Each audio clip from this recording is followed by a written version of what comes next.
जो मोक्ष प्रदान करने वाले हैं, जो परम ब्रह्म वेद स्वरूप हैं, ईशान दिशा के ईश्वर और सबके स्वामी हैं, वाणी ज्ञान और इंद्रिय से परे हैं, कैलाशपति हैं, विकराल हैं, महाकाल के भी काल हैं, कृपालु हैं, गुणों के धाम हैं, संसार से परे परमेश्वर हैं।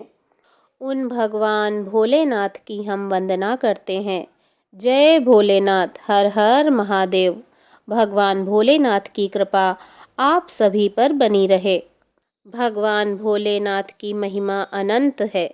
जो भक्त श्रद्धा से उनकी कथा सुनते हैं, उनके जीवन में सुख समृद्धि आती है। सोमवार व्रत कथा को सुनने से मनोवांछित फल की प्राप्ति होती है और भोलेनाथ जी की कृपा प्राप्त होती है। अतः आप सभी इस कथा को पूर्ण श्रद्धा के साथ सुनें और भगवान भोलेनाथ जी की कृपा प्राप्त करें। किसी नगर में एक धनी व्यापारी रहता था। दूर दूर तक उसका व्यापार फैला हुआ था। नगर के सभी लोग उस व्यापारी का सम्मान करते थे। इतना सब कुछ संपन्न होने के बाद भी वह व्यापारी बहुत दुखी था, क्योंकि उसका कोई पुत्र नहीं था, जिस कारण अपने मृत्यु के पश्चात व्यापार के उत्तराधिकारी की चिंता उसे हमेशा सताती रहती थी। पुत्र प्राप्ति की इच्छा से व्यापारी प्रत्येक सोमवार को भगवान शिव जी का व्रत करता था और पूजा किया करता था और शाम के समय शिव मंदिर में जाकर भगवान शिव जी के सामने घी का दीपक जलाया करता था। उसकी भक्ति देखकर माँ पार्वती प्रसन्न हो गईं और भगवान शिव जी से उस व्यापारी की मनोकामना पूर्ण करने का निवेदन करने लगी। भगवान शिव जी बोले, इस संसार में सबको उसके कर्म के अनुसार फल की प्राप्ति होती है। जो प्राणी जैसा कर्म करते हैं, उन्हें वैसा ही फल प्राप्त होता है। भगवान शिव जी के द्वारा समझाने पर भी माता पार्वती नहीं मानी और उस व्यापारी की मनोकामना पूर्ति हेतु वे भगवान शिव जी से बारंबार अनुरोध करती रहीं। अंततः माता के आग्रह को देखकर भगवान भोलेनाथ को उस व्यापारी को पुत्र प्राप्ति का वरदान देना पड़ा। वरदान देने के पश्चात भगवान भोलेनाथ माता पार्वती से बोले, आपके आग्रह पर मैंने पुत्र प्राप्ति का वरदान तो दे दिया, परंतु इसका यह पुत्र 16 वर्ष से अधिक समय तक जीवित नहीं रहेगा। उसी रात भगवान शिव जी उस व्यापारी के स्वप्न में आए और उसे पुत्र प्राप्ति का वरदान दिया और उसके पुत्र के 16 वर्ष तक जीवित रहने की बात बताई। भगवान के वरदान से व्यापारी को खुशी तो हुई, लेकिन पुत्र की अल्प आयु की चिंता ने उस खुशी को नष्ट कर दिया। व्यापारी पहले की तरह सोमवार के दिन भगवान शिव जी का विधिवत व्रत करता रहा। कुछ महीनों के बाद उसके घर एक अति सुंदर बालक ने जन्म लिया और घर में खुशियां ही खुशियां भर गईं। बहुत धूमधाम से पुत्र जन्म का समारोह मनाया गया, परंतु व्यापारी को पुत्र जन्म की अधिक खुशी नहीं हुई, क्योंकि उसे पुत्र की अल्प आयु के रहस्य का पता था। जब पुत्र 12 वर्ष का हुआ तो व्यापारी ने उसे उसके मामा के साथ पढ़ने के लिए काशी भेज दिया। लड़का अपने मामा के साथ शिक्षा प्राप्ति हेतु चल दिया। रास्ते में जहाँ भी मामा भांजे विश्राम हेतु रुकते, वहीं यज्ञ करते और ब्राह्मणों को भोजन कराते। लंबी यात्रा के बाद मामा भांजे एक नगर में पहुँचे। उस दिन नगर के राजा की कन्या का विवाह था, जिस कारण पूरे नगर को सजाया गया था। निश्चित समय पर बारात आ गई, लेकिन वर का पिता अपने बेटे के एक आंख से काने होने के कारण बहुत चिंतित था। उसे भय था कि इस बात का पता चलने पर कहीं राजा विवाह से इनकार न कर दे। इससे उसकी बदनामी होगी। जब वर के पिता ने व्यापारी के पुत्र को देखा तो उसके मस्तिष्क में एक विचार आया। उसने सोचा, क्यों न इस लड़के को दुल्हा बनाकर राजकुमारी से विवाह करा दूं। विवाह के बाद इसको धन देकर विदा कर दूंगा और राजकुमारी को अपने नगर ले जाऊंगा। वर के पिता ने लड़के के मामा से इस संबंध में बात की। मामा ने धन मिलने के लालच में वर के पिता की बात स्वीकार कर ली। लड़के को दूल्हे का वस्त्र पहनाकर राजकुमारी से विवाह करा दिया। राजा ने बहुत सारा धन देकर राजकुमारी को विदा किया। शादी के बाद लड़का जब राजकुमारी के साथ लौट रहा था तो वह सच नहीं छिपा सका और उसने राजकुमारी की ओढ़नी पर लिख दिया, राजकुमारी, तुम्हारा विवाह मेरे साथ हुआ था। मैं तो काशी पढ़ने जा रहा हूँ और अब तुम्हें जिस नवयुवक की पत्नी बनना पड़ेगा वह कान्हा है।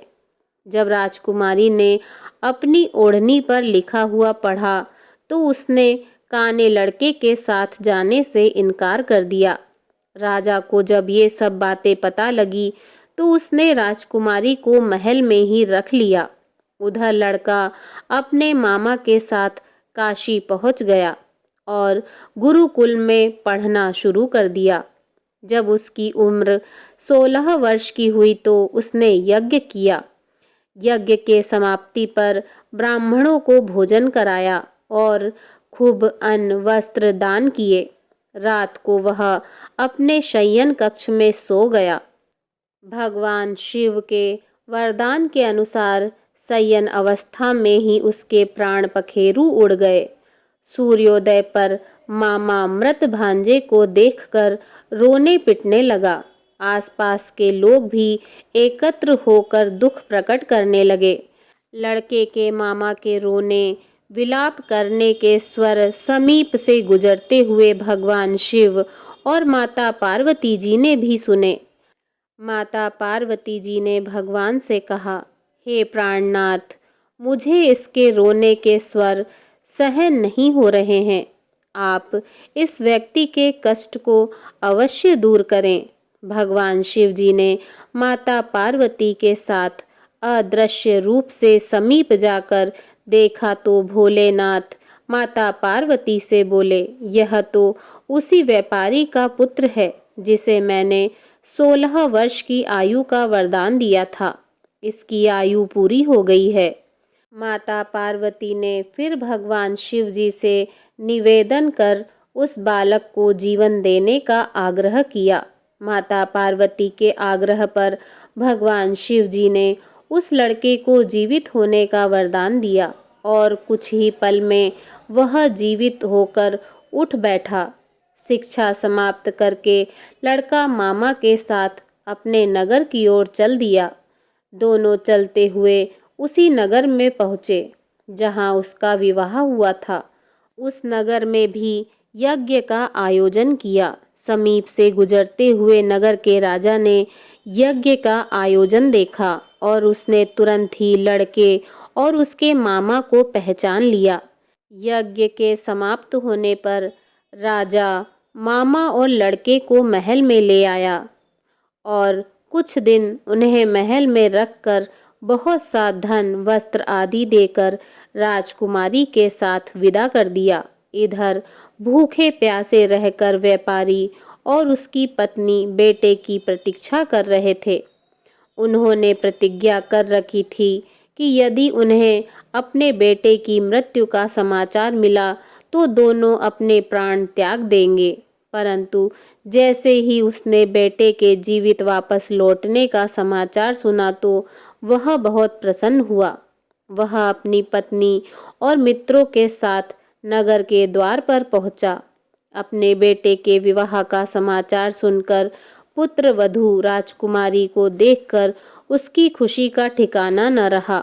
उसी रात भगवान शिव जी ने व्यापारी के स्वप्न में आकर कहा, हे श्रेष्ठी, मैंने तेरे सोमवार के व्रत करने और व्रत कथा सुनने से प्रसन्न होकर तेरे पुत्र को लंबी आयु प्रदान की है। पुत्र की लंबी आयु जानकर व्यापारी बहुत प्रसन्न हुआ। शिव भक्त होने तथा सोमवार व्रत करने से व्यापारी की सभी मनोकामनाएं पूर्ण हुई। इसी प्रकार जो भक्त सोमवार का विधिवत व्रत करते हैं और व्रत कथा सुनते हैं, उनकी सभी इच्छाएं पूरी होती हैं। प्रेम से बोलिए जय भोलेनाथ। ओम नमः पार्वती पते हर हर महादेव। ओम जय शिव ओमकारा, प्रभु हर शिव ओमकारा, ब्रह्मा विष्णु सदा शिव, ब्रह्मा विष्णु सदा शिव, अर्धांगी धारा। ओम जय शिव ओमकारा, एकानन चतुरानन पंचानन राजे, स्वामी पंचानन राजे, हंसासन गरुणासन, हंसासन गरुणासन, वृषवाहन साजे।